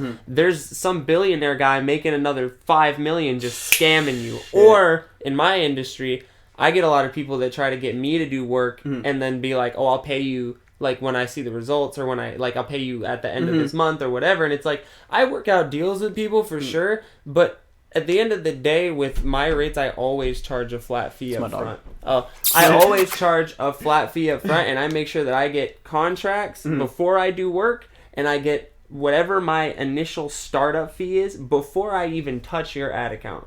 Because there's people in this industry who will literally be like, oh yeah, bro, I'm totally down. Let's do this deal. Set up all the ads. I'll pay you your $10K. You're going to give you $5,000 for tomorrow. And then you set up all this stuff. You put together their website. And then they block your, they fucking kick you out of their system. Restrict all your access. And then they just got this $10,000 worth of work from you for nothing. And you can't do anything about it because you didn't sign a contract or do anything, and they are a $1 billion company with lawyers. Always get it in writing, y'all. They're $1 billion company with lawyers who you can't afford to sue. And that's another thing, is people think, oh, well, I'll just sue people if they try to scam me. No. Suing people is expensive. Very expensive. You can't afford to sue that company. Sorry. Like, those companies have insurance in case you sue them, where they can literally have free money to fight off whatever your lawsuit is. Like, I carry that as an independent contractor. Like, I don't personally have $1 million in my bank account, but if you try to sue me, I gain access to $1 million that I can pay a lawyer to fight you, and I know you don't have that. So it's like, even independent contractors and businesses, like, you have to know what you're doing, because these businesses have powers. Like, they have, like, money and power, and, like, they will try to scam you. That's what I'm saying. Like, they'll try to scam users. They'll try to scam contractors, people who are trying to make money. There's scammers everywhere. That's what I'm saying. That's whack. Like, and that's why we should all work together, because, like, these people that have all this money have no creativity. Yes, that is very true. And unless they are people that are in a creative niche. That's another thing I talk about, like, I think it was last episode. Basically, like, because right now, you know, AZ is like it's his own little pure little thing. You know, it's interesting. It's untapped, but I feel like, you know, when people start digging into our art and shit like that, I feel like it's gonna be like Hollywood. You know. Oh. Yeah. You know, like it's really like. AZ's gonna pop off. Yeah. I mean, Phoenix is one of the largest growing cities year on 5th largest city in the country. And one of the fastest growing cities in the world. You have to every remember, year after year, Phoenix gets bigger and bigger. You have to remember too, like Mesa is like the 23rd largest city in the country. Shit. And that's a subdivision of Phoenix. Shit. Yeah, like every year it's like more and more people are coming to Arizona because it's like great weather, low living cost. There's not that many people here yet, but there's lots of stuff to do. There's casinos. It's generally inexpensive. Yeah. So now is the time to move to Arizona before it gets to be like California, where it costs you $1 million, you know, a fuck ton of money to live here, and you know whatever. They just finished building the 202, so now traffic's not too bad, but that's good. Pain in the dick. Yeah. But yeah, like I was just worried about, like, I really hope the people who deserve the attention, you know, like Pete, say, everyone, you know, every artist that's like fucking talented and all that other shit. I really hope they get the recognition they deserve. They go on tours and get that money. But I'm also just like, I hope they're not controlled either. Like, I just hope they have their freedom. My thing is like, Control they're both such, like, I know Pete's a Virgo. He's very like, I do this the way I want it to, and he's very structured. I like Zaya. I've met him a couple times, but we don't really know each other that well, so I can't really elaborate on that. But I know Pete is a hard worker. He is. He works so fucking hard, and he puts everything into it. So he's not gonna let nobody control him because he's put so much into it. And that's the danger with Arizona getting bigger is more labels are coming, and with labels comes fuckery. Yeah. I'm telling you, if you're an artist and you're making money right now and you're starting to make money, do not fucking sign to a label. Don't let them take any of your rights. Now, you can do like a subcontract where it's like, hey, we want, you know, we'll produce your album for this percentage of the revenue. Sure. Yeah. But don't ever sign away your creative rights to a label for a salary. Yeah. Because they will literally they'll take you and run your art into the ground because you're literally signing away you. Yeah. Because your business is you. Yeah. Your business is then legally they own you. Like labels have modernized slavery. Yeah. Like they're literally enslaving people. But little did you know that, like, if you're working 40 hours a week on top of doing your music, or even if you're working a part-time job, if you save your money and spend $500 a month in advertising for your music, you will be successful. Yeah, all labels are doing is they're taking the capital that they have and they're investing into you because you don't have the money to do it. And then what happens is when they make, you know, let's say they make you this big famous star and you make net $100 million that year. Yeah. Here's your $1 million paycheck, artist. Thanks for the $99 million. Shit. And Literally. that's really how the margins work. Because if you think about it, if you're an independent artist, what is the incentive for this guy, this label with all this money to just give you all this money? Well, obviously they're going to make way more money back than they invested into you. So if you were just smart and saved up and waited instead of just wanting to just quickly get money from a label, you could invest back in yourself and keep all that money that label would have taken from you. Yeah, I mean, like, look at, like, Post Malone. Like, I know he's signed to a Well, label, but how he started up and how he got to that spot is, I would say a like, better example would be like Russ, for example. Yeah, like Russ. Russ is completely independent and he completely or Joji. or Joji. Oh my god, Joji. Love Joji. Independent artists or like any number of independent artists, and like those are the guys that really have money. I just like his startup story. Post Malone's real cool. I like his story. Yeah, Post Malone's cool, but he is signed to a label. But no, like Russ I've been a fan of Russ since like 2014. So he had like 10K on Instagram. He was very reachable. He's I was just like, yeah, like, hey, like, cool. Did it on his own. Like, I don't care that everyone says fuck Russ. I don't like whatever, his music. Russ. I don't like the things he does, but I respect the man. He's got a great work ethic, and he did it right. He did do it right. Joji too. Joji did it right too. He just did whatever the fuck he wanted, and then was like, I want to do music. Boom. Yeah, he left YouTube at the right time. And Yes. well, that's another thing too, Yes. is that he was trapped in the whole like Filthy Frank shit, and he was always like, I've always wanted to make this kind of music. Yeah. And I'm like, this shit, like I fuck with this shit. Like, And Joji inspires me every time I listen to Joji. I love him. Yeah, that was Wonderful. that's a great transition story. I love Very great transition Pink story. guy. yeah, Pink Eye. It's funny because like I would always listen to his shit too, like even as Pink, like I would show my friends like, hey, I like still listen to Pink it's- guy. Pink Fuck guy that. is a shit. I still like reference his shit, like, hey, boss, you know, all Hey, that boss. shit. Yeah, hey, boss. Give me the pussy, bop. Here we go, please, please, please, blow. Limochina. Kimochi. We've been through a lot of topics. Oh shit. I just have like 2 more topics for you guys. Just like, Okay. well, you were talking about like earlier, but I want you guys to go more in depth. Like just Yeah, 2019 in review, how you felt about it, just like, and then 2020, how you guys can go with it now. You know. Do you want to answer that? You want me to answer it? You talk about 2019. I'll talk about 2020. Okay. 2019 was, I mean, really, it was a big year of growth and development, I would say, for us. It was just a really big transitional year.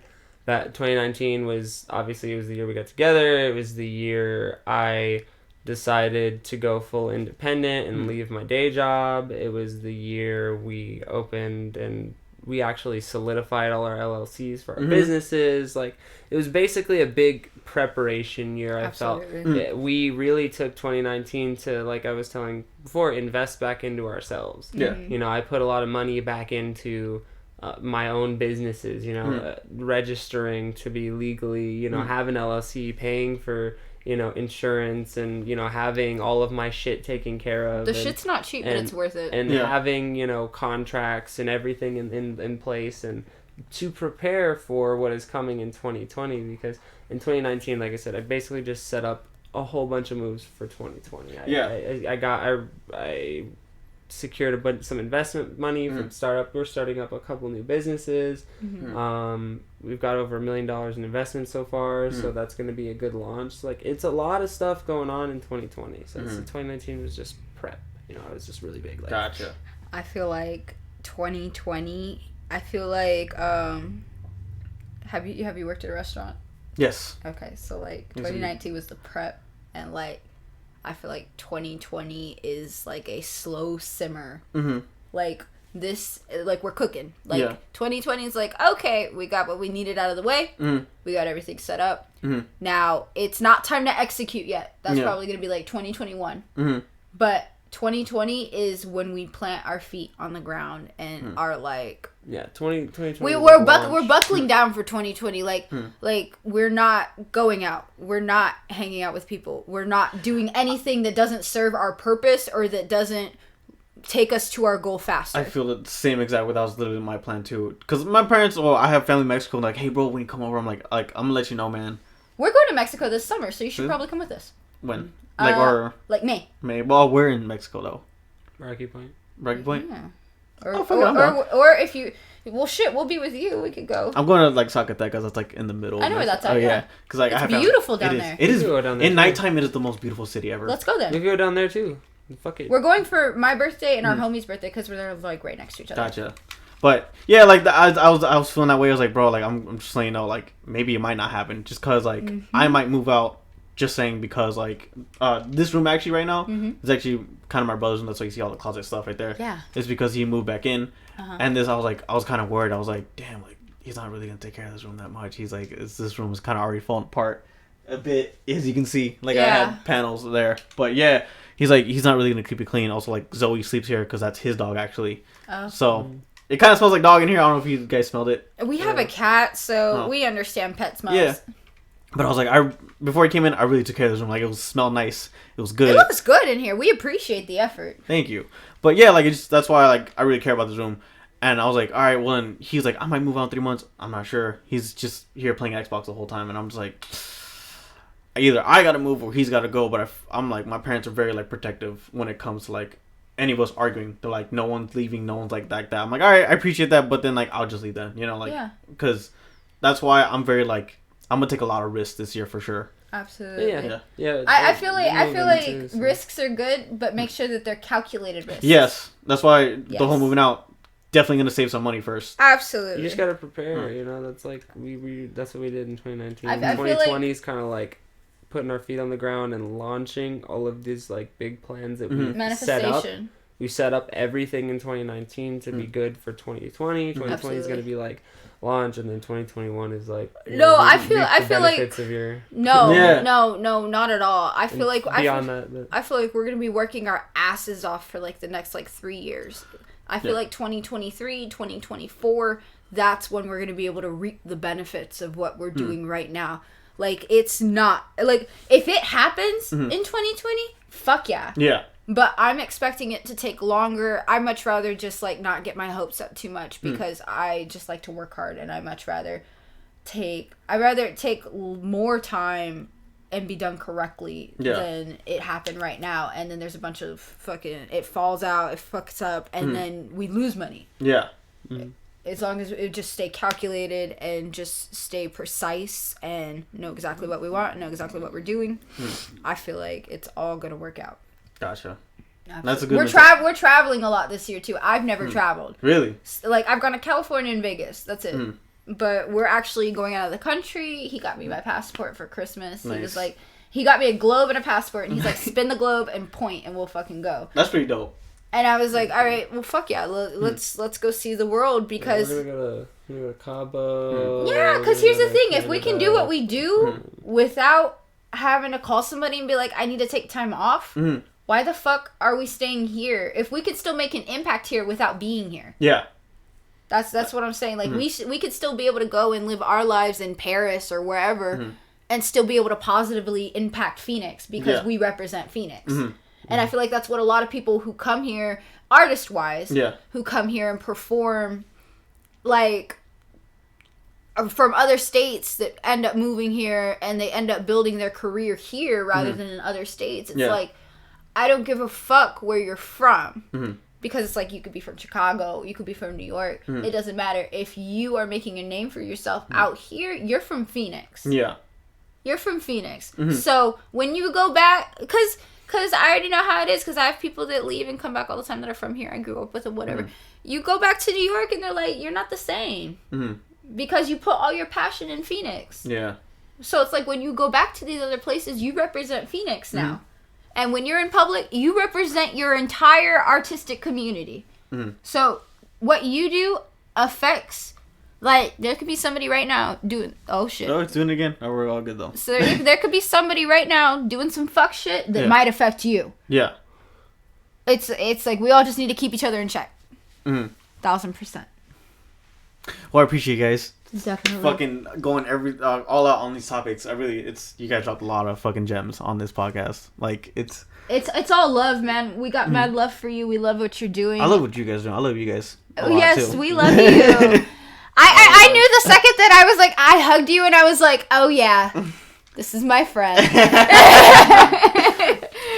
You're an amazing guy, and we just appreciate the opportunity to come on here and just kind of express ourselves, because we don't do this. Nobody ever really gets to hear our side of the story. They just kind of see what we're doing, and they get to watch from the bleachers, you know? Yeah. And now it's just like, I guess we're talking about it. We don't want to go on anybody else's podcast unless it's Sinclair's podcast. We love him. We should have you. Come on. Yeah. I'm down for that. Yeah, we'll talk to Sinclair about it, see what he wants to do. For sure. Podcasters. Podcast, yay. I've had like other people hit me up about this. Like, two guys, one guest. Yeah. I heard about them. You heard about, they follow me. I was like, oh shit, like, I guess I'm getting noticed. Yay. Fuck yeah. Yeah. So, but yeah, all in all, guys, like, I really appreciate you guys having me. I really appreciate like just everything you said. Fuck, I'm kind of blown away. Honestly, like, I ain't gonna lie. It kind of sucks there's only one viewer in this, because I really hope like other people are watching this. It's okay. It's okay. It doesn't matter. This one viewer. Do you leave it up? Yeah, leave it up. Yeah. This one viewer or whoever comes on here and listens to this, like, this is our essence. Like, whoever is, it's the law of attraction all over again. It's like, whoever needs to hear this will find this. Gotcha. And hear it. And they'll listen to it. They'll sit here for the whole 2 hours and they'll scroll through and they'll be like, you know what? This isn't that bad. Like, I fuck with this. Or they're driving to California and they listen to this and they're like, you know what? This is some gems. Like, speaking of which, facts. It's on Spotify, Google. Spotify. Yeah, so this will be left up, so some people will listen to it. Obviously, yeah, podcast on Spotify and all that stuff. But yeah, it's gonna be not just on YouTube, a lot of platforms. So you guys can just go ahead and share. You're better than me. I don't even do mine live. Really? We should start doing that. That's smart. That's smart. Yeah, just so people engage and stuff like that. But do you guys have anything you want to plug? Anything else you want to say? I mean, when is this getting posted? It's after the stream's over, it's gonna just get immediately. Yeah, it'll be already on there. Okay, yeah. I mean, if you guys want to follow us on Instagram, my Instagram is @seshwjesh, and then hers is 111.raw. You can follow us just to check out kind of like what we're doing with marketing, music, photography. This coming week we'll be covering an event in Vegas. So on Tuesday through Thursday, we will be at Glass Vegas as media. So we'll be doing a little video stuff down there, which is going to be epic because oh my god, it's basically the world's premier super heady glass expo, super crazy glass blowers who build amazing art pieces that are worth hundreds of thousands of dollars. Imagine the having whole something that you industry. smoke out of that's worth $100,000. Yeah, and it's the whole tobacco industry, the whole medical marijuana industry, the whole art industry. Anybody who's into arts, there's gonna be live painting and glass blowing. It's basically a big art event, and it's closed off to the public. So the only way you get to see it is if you follow us on Instagram and see us go through it. So I get to meet my idol, Dabbing Granny, so I'm excited. But I do have links in the description below. I have their Instas, their websites also. So yes, you guys really hit them up, or even just meet them because they're also very cool people. So come hang out. But yes, you already know how it is, everybody. Please, hope y'all like the podcast. Hope you enjoy it. Share it. All that good stuff. If you want to support, go to anchor.fm/Scrappy-Flako. You can subscribe for as low as $1. Literally $1 a month. And that would help out. Yeah. Yeah. So support my man. Yay. So y'all have yourself a damn good one. All right. Bye. Hell yeah, boy.